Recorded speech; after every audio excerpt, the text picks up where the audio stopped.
raging crime statistics, if you look in Democrat-run cities, numbers the likes of which we have never seen before, the open threats by various countries of the use of nuclear weapons, something never mentioned or discussed by outside nations during the Trump administration, and which could very well lead under the Biden administration's leadership to an all-out nuclear World War III can happen.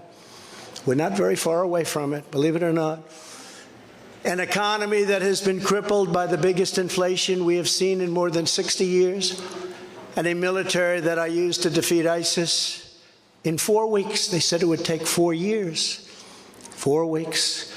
To kill al-Baghdadi and Soleimani, that has now gone woke at the top levels by trying to indoctrinate everyone down to the lowest ranking patriot. But now they have really stepped up their efforts by indicting the 45th President of the United States, who received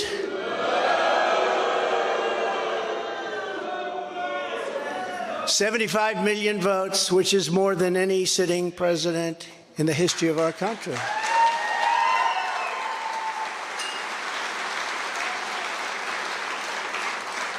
And in the wings, they've got a local racist Democrat district attorney in Atlanta who is doing everything in her power to indict me over an absolutely perfect phone call, even more perfect than the one I made with the president of Ukraine. Remember, I kept saying, that's a perfect call.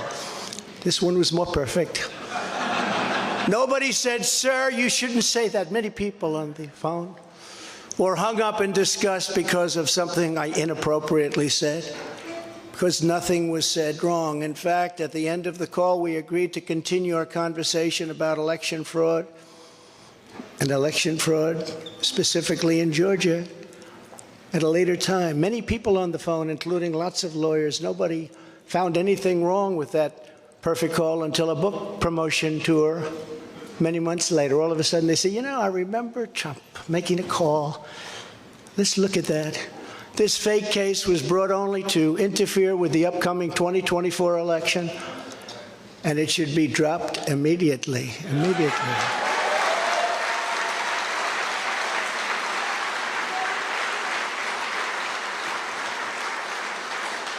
Then you have a radical left lunatic known as a bomb thrower who is harassing hundreds of my people day after day over the boxes hoax. You know, the boxes hoax, as we call it.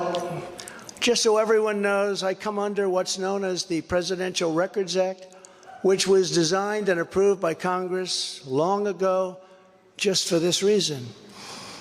Under the Act, I'm supposed to negotiate with NARA, the National Archives and Records Administration, which as of this date is a radical left troublemaking organization that red flags the Constitution of the United States and the Bill of Rights as dangerous and triggering. Can you imagine? This is what we have to deal with. But there is no criminality under the Presidential Records Act. That is not what it's all about. We were negotiating in very good faith, proper way, in order to return some or all of the documents that I openly and in very plain sight brought with me to MaraLago from our beautiful White House, just as virtually every other president has done in the past. When FBI and DOJ officials with NARA were here, I told my lawyer to show them the very secure storage room in which they were locked. The FBI's sole request in writing was, could you please put another lock on the door? We immediately complied. It's a lot different than the Biden situation, isn't it?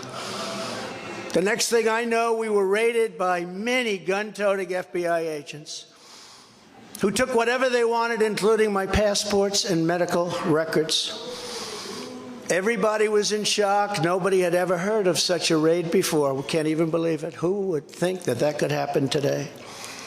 I immediately thought of the Fourth Amendment that protects against unreasonable search and seizure. But they did it anyway because our justice system has become lawless. They're using it now, in addition to everything else, to win elections. Apparently, they're not looking at me through the view of the Non-Criminal Presidential Records Act. They came up with a new one. This is a new one. And they're looking at me through the Espionage Act. Think of that. How does that sound? Of 1917, where the penalty is death. Even though that has absolutely nothing to do with openly taking boxes of documents and mostly clothing and other things to my home, which President Obama has done, the Bushes have done, Jimmy Carter's done, Ronald Reagan has done. Everybody's done. In fact, Hillary Clinton got rid of 33,000 emails, and that was okay. But nobody's done it like Joe Biden. This lunatic special prosecutor named Jack Smith, I wonder what it was prior to a change, who others of his ilk say he is even worse than they are, is only looking at Trump, yet Joe Biden took massive amounts more documents, even removed many boxes to Chinatown. You believe that? Just got $10 million from China. Where did that come from? I guess they were banking on Hunter's expertise and had others stored in unsecured offices in Pennsylvania and strewn all over his garage floor where his now very famous Corvette is also stored. All over the floor, including classified documents. But that's okay.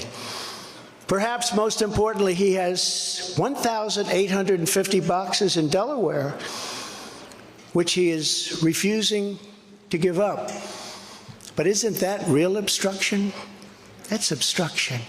As president, I have the right to declassify documents, and the process is automatic. If I take them with me, it's automatic, declassify. Biden was vice president. He had absolutely no right to declassify as vice president.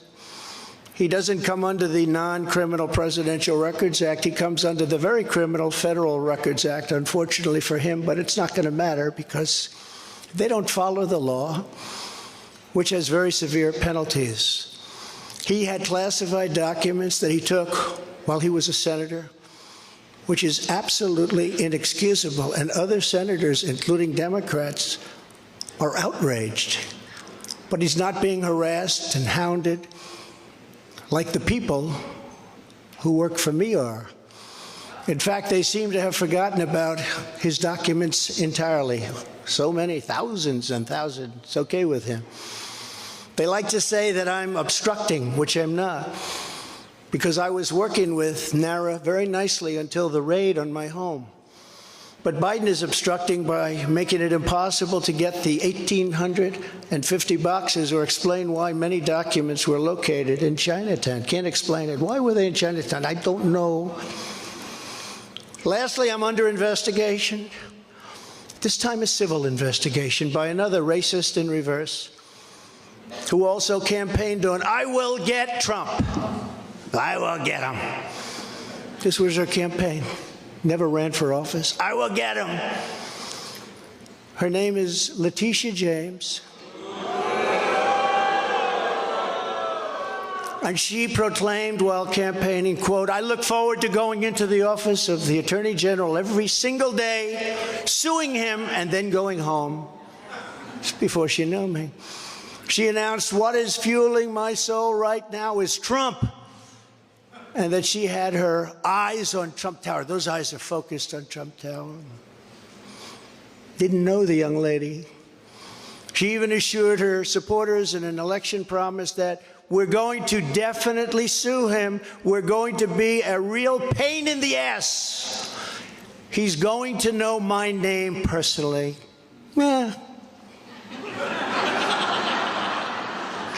And then she claimed that I was an illegitimate president. Think of that. With all we did on energy.